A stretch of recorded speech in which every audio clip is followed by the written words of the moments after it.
esteemed guests, members of the councils, community leaders, and beloved constituent of municipality of Balikin. Today marks a new chapter in our shared journey toward progress and unity.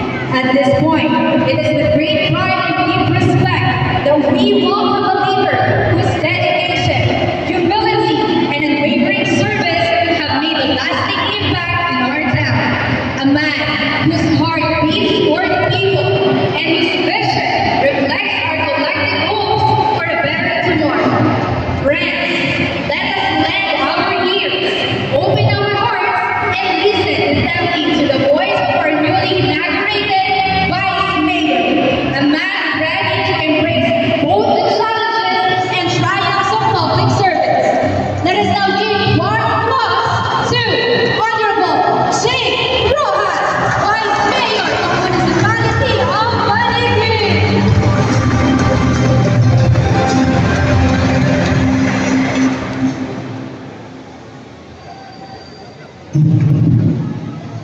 Magandang araw sa ating lahat. Una ko sa lahat, isang mainit na pagbati at pagsaludo sa ating mahal na Gobernador ng Bayan ng Tarlac, Gobernador Christian Dangla.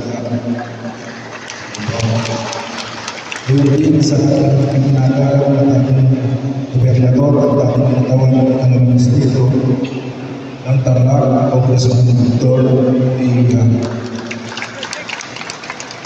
Sa aking pong Vice Governor ng Bayan ng Tarlac, aking sama-sama ng Governors, ang Tito Rojas, Board Member Manata, katapan ko wala ako si Board Member Joy Laguna. Lubos din ang aming masasalamat at pagkilala sa mga kasulbulan ng ating komisyon at kaunin ng aming pamahalaan bayan sa ating mga masisikasang komisyon ng barangay at sa mga aktibong miyembro ng iba't ibang organisasyon. Isang malaking pangalan din ang presensya ng isang tunay na kakapay ng ating bayan, si Manang Inday Pisa Juanco Cruz. Maraming salamat po. Kasama ang kanyang buong pamilya, maraming salamat po sa inyong malasawang suporta. Binabati ko rin ang mga kapagpahalan ng lingkod bayan. Kasama na rito sina Councilor Dr. Chano Gonzales Oca, Councilor Christian Chapin, Councilor Gerardo Jansin, Councilor Romero David, Councilor Esmeralda Bonais, Councilor Maria Rosafe Soriano, Councilor Jaber Santillan, and Councilor Paul Ganda. At ang ating kauna-unahang babaeng mayor sa Isayan ng Balikin, Mayor Kat Rojas.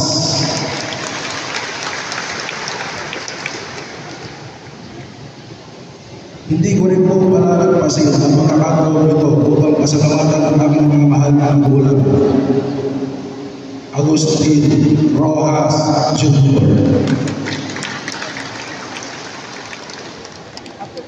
Na aming ama at si Rosario Pascual Rojas na aming nanay. Pati na rin ang mga kapatid Jane, Jaro, at ang kanilang mga pamilya. Sa aming minamahal sa mga DJ at sa aming mga anak, maraming salamat sa pagmamahal na suporta. Siyempre, sa lahat ng may pag-oras. At ang Pina Rojas.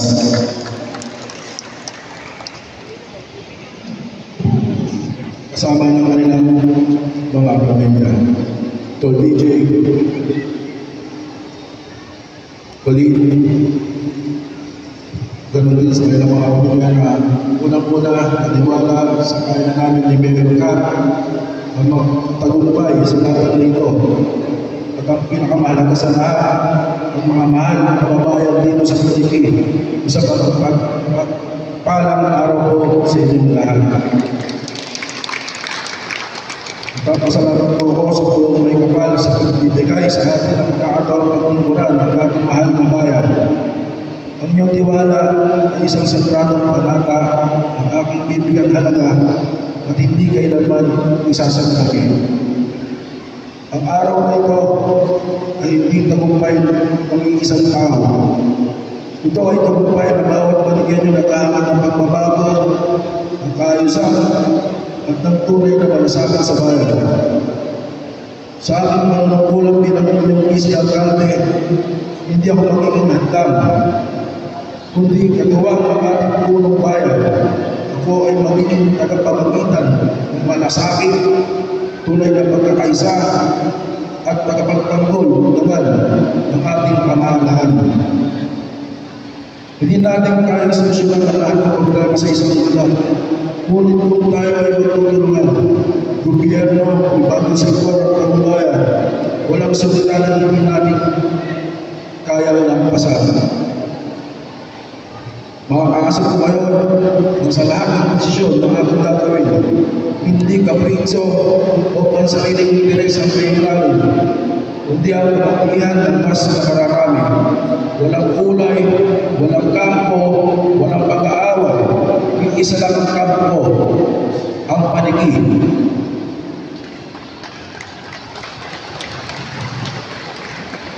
Sa aking mga kapwa bayan, mga pamahalaan ang dati na naglilingkod, ang mandato natin hindi para sa kapangyarihan. Ito ay tungkulin, responsibilidad at sakripisyo. Panahon na upang isagsabi ang politika at isulong ang pagkakaisa. Sa aking pamilya, maraming salamat sa walang sawang pagmamahal at suporta. Ito po ang aming inspirasyon. Sa aking mga kababayan, inaalay ko po sa inyo ang aking kausap-usap paglilingkod sa abot ng aking mga kaya, sa gabay ninyo at sa gabay ng ating Panginoon. At sa Diyos na makapangyarihan sa lahat, siyang tunay na pinagmulan ng kapangyarihan at karunungan, at ang lahat ng ito ay para sa inyong kaluwalhatian. Mga kababayan, sa harap ninyong lahat, ito ang aming pangako. Maglilingkod mo ako na may tagal, may tapang, at ng buong puso. Hindi ako titigil hanggat hindi nararamdaman ng bawat isa ang tunay na pagbabago.